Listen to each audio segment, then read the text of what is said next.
नमस्कार, बहुत स्वागत है आपका। आप देख रहे हैं एबीपी न्यूज और मैं हूं आपके साथ आयुषी नेगी। तेलंगाना में 3 दिसंबर को नतीजे आए थे। वहां रेवंत रेड्डी नए मुख्यमंत्री के तौर पर शपथ ले चुके हैं। इसके एक दिन बाद मिजोरम के नतीजे भी आए थे। वहां भी आज शपथ हो गई है। लेकिन मध्य प्रदेश, छत्तीसगढ़ और राजस्थान में कब शपथ होगी, क्योंकि इन तीनों राज्यों में सीएम का फेस ही सबसे बड़ा सस्पेंस बन गया है। अब इसी सस्पेंस से पर्दा हटाने के लिए बीजेपी आलाकमान ने 3 पर्यवेक्षकों को भेजा है।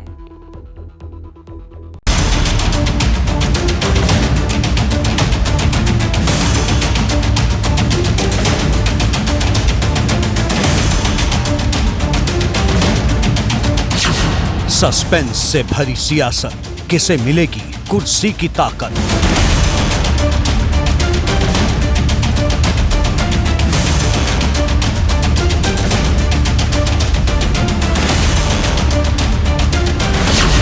अनुभव पर भरोसा या नई लीडरशिप को मौका। भारतीय जनता पार्टी का केंद्र नेतृत्व करेगा, कौन मुख्यमंत्री होगा। शुरू हुआ काउंटडाउन, कौन अप कौन डाउन। माननीय श्री शिवराज सिंह जी हैं और उन्हीं के नेतृत्व में अभी मध्य प्रदेश का चुनाव हुआ है। निश्चित अभी हमारे लिए माननीय श्री शिवराज सिंह जी चौहान जी हैं। मुख्यमंत्री की रेस 48 घंटे में क्लियर होगा फेस।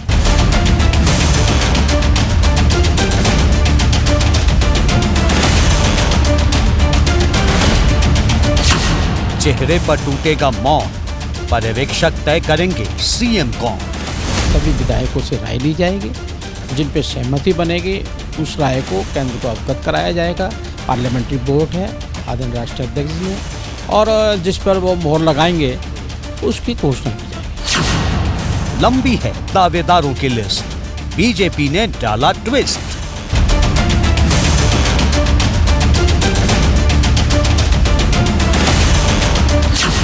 तीन राज्यों के पर्यवेक्षक आए, सीएम वही जो आला कमान को भाए। किस इंतजार कर रहे हैं और मैं भी इंतजार कर रही हूँ कि किसका होगा। तो राजस्थान, मध्य प्रदेश और छत्तीसगढ़ का मुख्यमंत्री कौन होगा, इस सवाल का जो जवाब अब तक हम आपको इशारों में दे रहे थे, अब उस पर मोहर लगती दिख रही है। क्योंकि बीजेपी नई लीडरशिप की तरफ देख रही है, जिसका बड़ा हिंट बीजेपी ने अपनी पर्यवेक्षकों की लिस्ट से दे दिया है। क्योंकि 3 राज्यों में सीएम फेस को लेकर जितने भी कंफ्यूजन है वो सुलझने वाले हैं।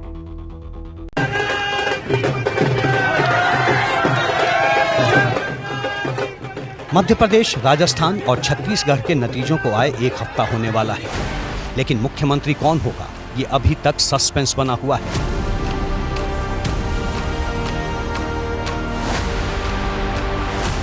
अब इसी सस्पेंस से पर्दा उठाने के लिए बीजेपी ने हर राज्य में 3 पर्यवेक्षकों को भेजा है। बीजेपी ने मध्य प्रदेश के विधायकों की राय जानने के लिए पर्यवेक्षकों की जो टीम बनाई है, उसमें हरियाणा के मुख्यमंत्री मनोहर लाल खट्टर, बीजेपी ओबीसी मोर्चा के राष्ट्रीय अध्यक्ष के लक्ष्मण और पार्टी की राष्ट्रीय सचिव आशा लाकड़ा शामिल हैं। इस लिस्ट में मनोहर लाल खट्टर का नाम चौंकाने वाला है। आखिर मनोहर लाल खट्टर को मध्य प्रदेश भेजे जाने का मतलब क्या है? इसी तरह राजस्थान के पर्यवेक्षकों में रक्षा मंत्री राजनाथ सिंह, बीजेपी के राष्ट्रीय महासचिव विनोद तावड़े और बीजेपी सांसद सरोज पांडे शामिल हैं। इनमें भी एक नाम चौंकाने वाला है, राजनाथ सिंह का नाम। आखिर राजनाथ सिंह को राजस्थान भेजे जाने का मतलब क्या है? तीसरा है छत्तीसगढ़। यहाँ के लिए पर्यवेक्षकों की जो टीम बनाई गई है, उसमें केंद्रीय मंत्री सर्बानंद सोनोवाल, बीजेपी के राष्ट्रीय महासचिव दुष्यंत कुमार गौतम और अर्जुन मुंडा हैं। लेकिन सवाल यह है कि आदिवासी समुदाय से आने वाले अर्जुन मुंडा को पर्यवेक्षक बनाकर छत्तीसगढ़ भेजे जाने के पीछे मकसद क्या है? दरअसल सीएम कौन के सवाल का सस्पेंस इन्हीं 3 सवालों में छिपा हुआ है। इसके लिए इन तीनों को बारी बारी से डिकोड करना होगा। सबसे पहले बात मध्य प्रदेश की। मध्य प्रदेश में पर्यवेक्षक के तौर पर मनोहर लाल खट्टर के अलावा 2 और नाम हैं, लेकिन चौंकाने वाला नाम मनोहर लाल खट्टर का ही क्यों है? इसकी 3 वजहें हैं। ये पहला मौका है जब किसी राज्य का मुख्यमंत्री तय करने के लिए किसी मुख्यमंत्री को पर्यवेक्षक बनाया गया है। ये पहली बार है जब बीजेपी संगठन की तरफ से मनोहर लाल खट्टर को किसी राज्य में पर्यवेक्षक बनाकर भेजा गया है।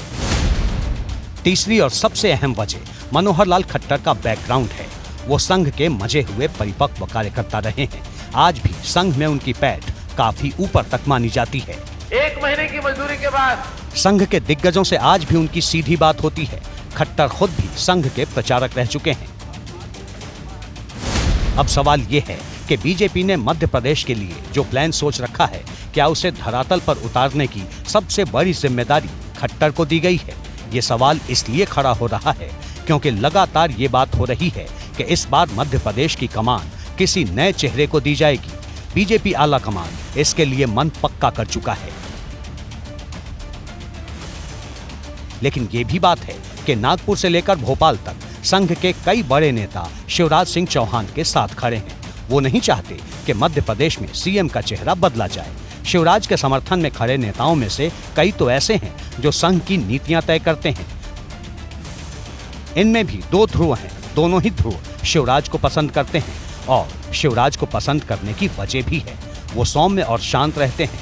अभी जबकि उनके मुख्यमंत्री की कुर्सी खतरे में है, फिर भी उनकी तरफ से ऐसा एक भी संकेत नहीं आया जिससे ये आभास हुआ हो कि उनके मन में किसी भी तरह का मलाल है। मुख्यमंत्री का दावेदार ना तो पहले कभी रहा और ना आज हूं। मैं एक कार्यकर्ता के नाते सदैव भारतीय जनता पार्टी मुझे जो भी काम देगी उस काम को समर्पित भाव से अपनी संपूर्ण शक्ति, क्षमता और प्रामाणिकता, ईमानदारी से सदैव करता रहूंगा। संघ को पार्टी और संगठन के प्रति उनकी ये वफादारी भी पसंद है। संघ इसका इशारा कर भी चुका है। लेकिन संघ ने बीजेपी तक अपना मैसेज भेजने के लिए इस बार कौन सा तरीका अपनाया, कहना मुश्किल है। लेकिन इतना साफ है कि मैसेज पहुंच चुका है। यही वजह है कि बीजेपी संघ को नाराज कर मुख्यमंत्री बदलने का रिस्क नहीं ले सकती। इसलिए मनोहर लाल खट्टर जैसे नेता जिनकी संघ में अच्छी पैठ है, उन्हें मध्य प्रदेश का पर्यवेक्षक बना दिया गया ताकि मनोहर लाल खट्टर पार्टी आला कमान की सोच संघ के आगे ठीक से रख सकें, बीजेपी के फैसले पर संघ के बड़े नेताओं को कन्विंस कर सकें और शिवराज सिंह चौहान तक भी टॉप लीडरशिप की बात अच्छे से पहुंचा सकें। मतलब शिवराज और मुख्यमंत्री की कुर्सी के बीच सिर्फ एक फैसले की दूरी है।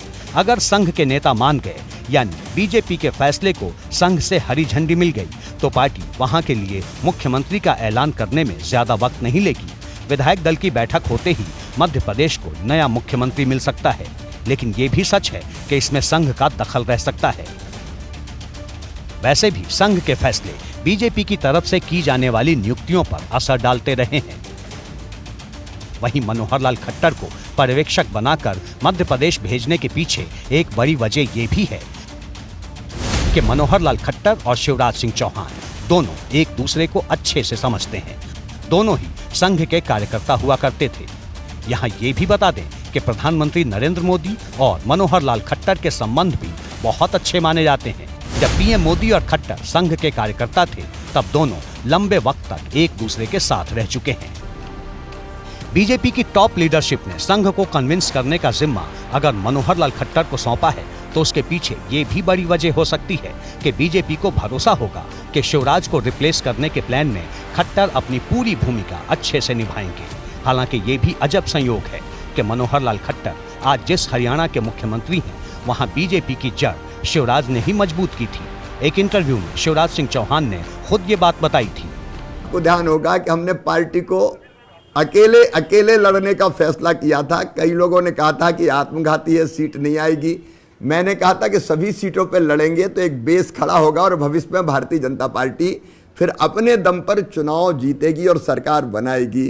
तो उस समय वो सुविचारित फैसला था। हम उस समय सीट नहीं जीते, लेकिन सारी सीट हम लड़े और लड़के एक बेस खड़ा हुआ। नहीं तो हम तो थोड़ी सी सीट लड़ते थे, 22 या 24 सीट हम लड़ते थे। बाकी चौटाला साहब के साथ होते थे तो उनकी पार्टी लड़ती थी, या फिर हम और कोई दूसरा पार्टनर हमारे साथ होता था तो उसकी पार्टी लड़ती थी। लेकिन लड़ने के कारण बेस खड़ा हुआ और अंततः भारतीय जनता पार्टी हरियाणा में अकेले सत्ता में आई। लेकिन वक्त बदल चुका है। अब संगठन के आदेश पर खट्टर शिवराज का रिप्लेसमेंट खोज सकते हैं, लेकिन संघ और बीजेपी के काम करने का शायद यही तरीका है। वहां संगठन की नजर में सब कार्यकर्ता होते हैं, वहां ओहदा नहीं, जिम्मेदारी बड़ी होती है। तो मध्य प्रदेश की तरह राजस्थान में भी सियासी हलचल बढ़ी हुई है। सबकी नजर राजस्थान के लिए नियुक्त पर्यवेक्षकों पर है और ऐसी चर्चा है कि अगले 48 घंटों में सीएम फेस पर मोहर लग सकती है।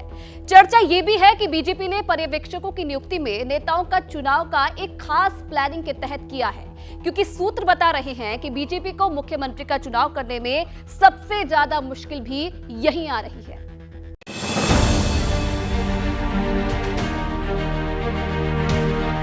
जो हमारा पूरा संपूर्ण भाजपा परिवार राजस्थान शीर्ष नेतृत्व ये विराट जो परिवार है, सबकी सहमति से आपस में चर्चा होके ये तय होना ही हमें पता है, और जो तय होगा उसमें हमारी सहमति है, परस्पर सहयोग है।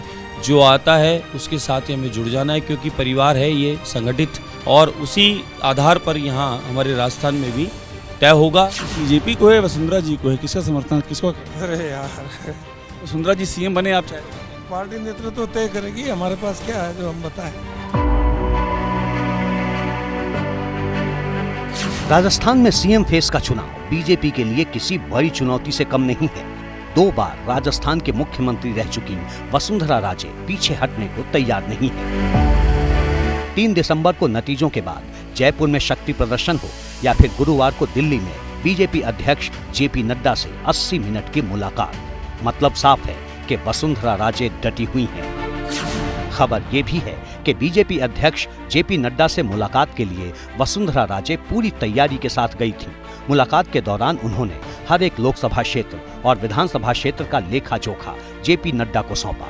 वसुंधरा राजे ने ये भी बताया कि अलग अलग विधानसभा क्षेत्रों में बीजेपी की जीत और हार के क्या कारण रहे। वसुंधरा राजे ने उन उम्मीदवारों की लिस्ट भी जेपी नड्डा को दी जिनके टिकट के लिए किसी नेता ने पैरवी की थी। वसुंधरा राजे ने बागी नेताओं को लेकर अपने ऊपर लग रहे आरोपों का भी जवाब दिया। यानी वसुंधरा राजे ने सीएम पद की कुर्सी के लिए अपना आखिरी दांव चल दिया है।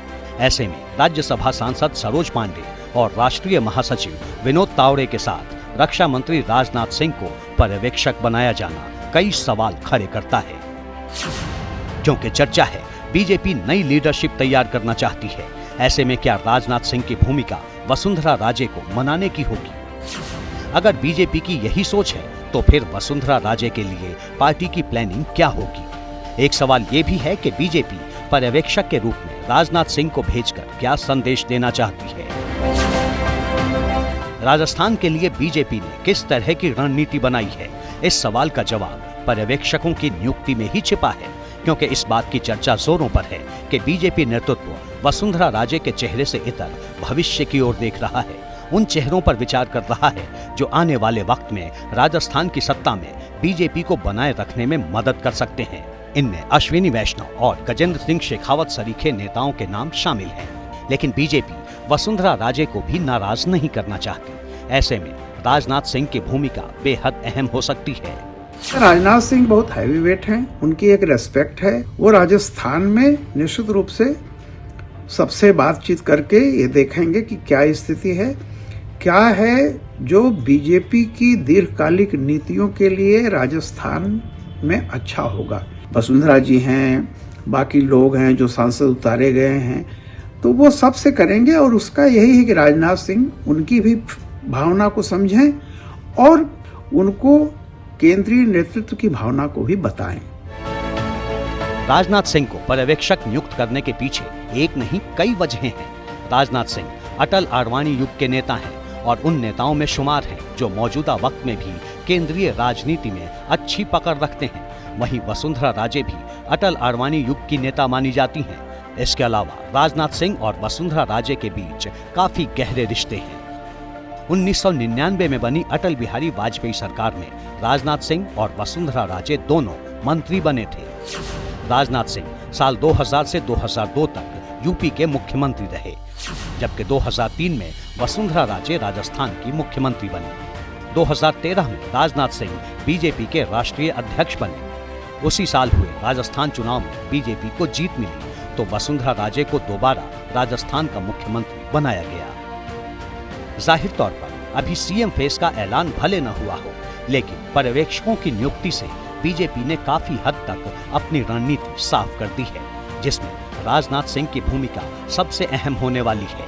लेकिन बड़ा सवाल ये है कि क्या पर्यवेक्षक सीएम फेस के साथ साथ राजस्थान में बगावत पर भी पूर्ण विराम लगा पाएंगे, क्योंकि बीजेपी नई लीडरशिप के दम पर 2024 को भी साधना चाहती है, जिसका सबसे पहला पड़ाव ही बगावत को खत्म करना है।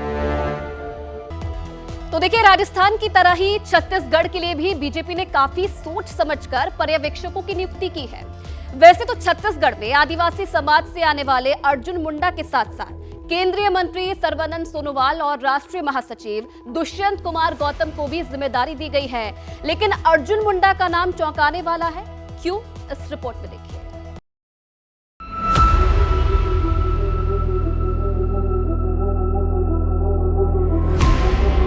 देखिए, मैं पार्टी का सिपाही हूँ और मेरी राजनीतिक यात्रा 30 साल की हो गई है और 30 वर्षों में पार्टी ने मुझे बहुत कुछ दिया है। 2 बार विधायक, 4 बार सांसद, 3 बार प्रदेश अध्यक्ष का दायित्व और मोदी जी के प्रथम शासन के कार्यकाल में MOS, और पार्टी का हर आदेश का पालन करते आया हूँ। आगे भी जो आदेश होगा पालन। छत्तीसगढ़ में सीएम पद की रेस उसी वक्त शुरू हो गई थी जब 3 दिसंबर को नतीजे आए थे, क्योंकि सब अपने अपने तरीके से अपने अपने समर्थकों के जरिए अपनी अपनी दावेदारी ठोक रहे हैं। लेकिन पूर्व मुख्यमंत्री रमन सिंह इस रेस में काफी पीछे नजर आ रहे हैं। इस बात की संभावना ज्यादा है कि छत्तीसगढ़ का अगला मुख्यमंत्री आदिवासी समाज से हो। इसकी वजह भी है, छत्तीसगढ़ में बीजेपी को आदिवासी समुदाय का एक मुश्त वोट मिला है। जाहिर तौर पर बीजेपी आदिवासी समाज को नाराज करना नहीं चाहेगी। रही बात छत्तीसगढ़ की, तो वहाँ के लिए आदिवासियों ने जिस तरह से वहाँ वोट दिया है, जो सफलता मिली है, सही बात है कि वहाँ कई चेहरे हैं। ये थोड़ा सा मुश्किल काम होगा कि बीजेपी वो कौन सा चेहरा होगा जो जनता का ये विश्वास अर्जित कर सके कि वो जनहितकारी नीतियों के लिए प्रतिबद्ध है और बीजेपी एक पार्टी के रूप में जिस तरह सफलता पा रही है, वो उसका वो जो काफिला है वो आगे बढ़ता रहे। वहीं आदिवासी समुदाय से आने वाले राम विचार नेता रेणुका सिंह और अरुण साव जैसे नेताओं का नाम पहले से ही चर्चा में है। हालांकि राजनीति में आखिरी समय तक कुछ नहीं कहा जा सकता, यानी छत्तीसगढ़ का सीएम आदिवासी समाज से होगा या फिर गैर आदिवासी चेहरा, इस पर सस्पेंस बना हुआ है। हालांकि फैसला कुछ भी हो, अर्जुन मुंडा की भूमिका बड़ी होने वाली है, जिन्हें पर्यवेक्षक बनाकर छत्तीसगढ़ भेजा गया है। इसके पीछे एक नहीं बल्कि कई वजहें हैं। अगर बीजेपी आदिवासी चेहरे को सीएम बनाने का फैसला करती है तो किसी एक चेहरे पर सहमति बनाने में अर्जुन मुंडा मददगार हो सकते हैं। अगर बीजेपी गैर आदिवासी चेहरों को सीएम बनाती है तो ऐसी स्थिति में आदिवासी समाज से आने वाले अर्जुन मुंडा हालात को संभाल सकते हैं और आदिवासी नेताओं को समझा सकते हैं। इसके अलावा अर्जुन मुंडा के जरिए छत्तीसगढ़ से निकले संदेश का फायदा 2024 के आखिर में होने वाले झारखंड चुनाव में भी बीजेपी उठा